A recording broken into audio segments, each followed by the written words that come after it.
Hi first grade, I hope you've been enjoying reading I Sang a Song to Spring. Yesterday we talked a little bit about how there were characters in the story that are different to characters that we've come across before. There's the girl, I, and there's spring and summer and the wind and leaves. There are lots of different things that are not people that are characters in the story, and that's really different. It looks kind of like this. If we did a character map and we looked at who the characters were, the girl would be the main character, but the wind, the rain, her flip-flops, the leaves, they would be other characters. Then we talked about word endings. Kick and ing makes kicking. Lift and ed makes lifted. Resting drops, but this one was the one where we had to drop the e, add ing for trickling. Trickle plus ing makes trickling. Drop the e, add ing. I Sang a Song to Spring is such a wonderful poetic book. I wonder if it reminds you of some other poetic books we've read. What about this one? What about this one? Yes, these books are very similar in a lot of ways. One of the ways that they're similar is they all have a connecting theme. That means something that runs throughout all three of these books that's the same. So let's take a look. In Fun in Winter, Spring, Summer, Fall, this one, there was a very important theme of noticing things with your eyes. It encouraged you to notice different things in those different seasons. In Hints of Fall, there was also a similar idea of seasons and how the seasons go in a cycle. Summer, fall, winter, spring, summer. And so you can see that these two themes are very well connected. Well, I wonder if I Sang a Song to Spring has a similar theme. What are your thoughts? I would say yes. These three stories connect really well. And I think the theme that comes through in I Sang a Song to Spring is about enjoying sounds and seasons. Is that true? Oh yes, definitely. If we go through the story, there's lots of different ways that the characters enjoy sounds.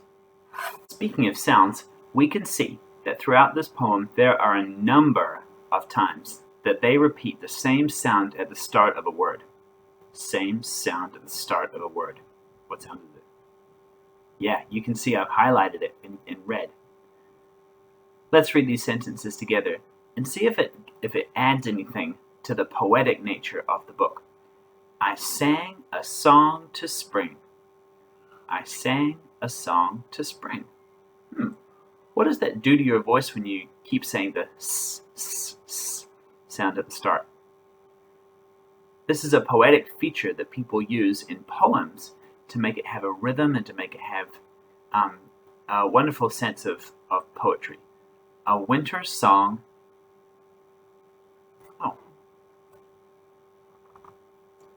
Problem solved.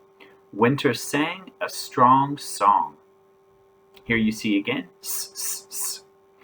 I sang a soft song to winter. Summer sang a song to me. This is called alliteration. And alliteration is there so that it can be a poetic feature that shows us that we can have fun with words and fun with sounds. Let's take a look at these sentences that are all chopped up. You can see here it says seed, snow, can grow the in. Will I big, tall, grow and you can see these sentences are mixed up. And so what we're going to do is we're going to look and see where is a way that you could see a sentence starting. Well, I see only one uppercase letter, so I know that this is probably going to be the start of my sentence. Whereas I know that a sentence has to end with a period or a question mark or an exclamation mark.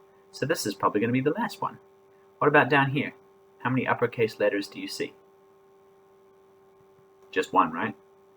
Where's your sentence going to end? Okay. Go give it a go by yourself.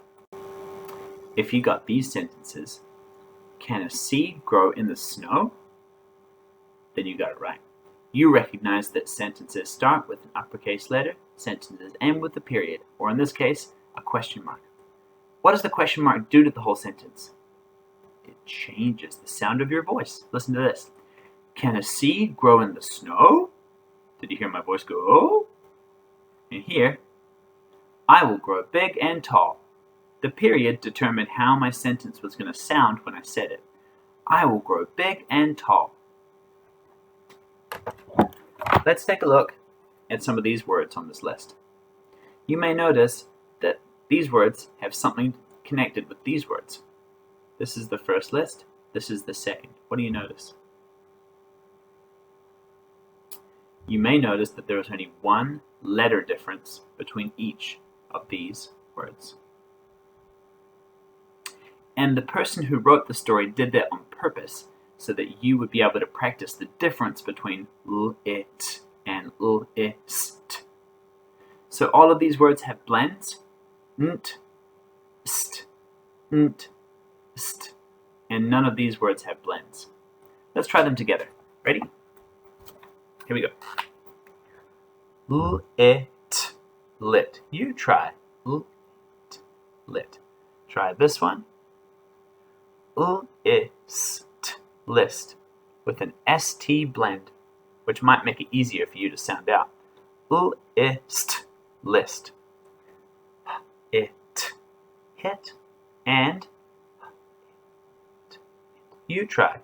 H, I, nt, hint. With an NT ending blend. Over here, n, et, net. Together, n, et, net. Over here, together, n, est, nest. With an ending blend. N, est. You could also say it like that. Together, at, hut. Over here, together, nt, hunt, with an ending blend, nt, st, nt, st, nt. Those are there on purpose so that you would notice the difference between those different sounds and so that you could have some time practicing your blends. Okay, first graders, it's time for you to go and read I Sang a Song to Spring. Maybe there'll be some more things that you notice with your family, and maybe you'll be able to encourage to write your own poem. Happy reading!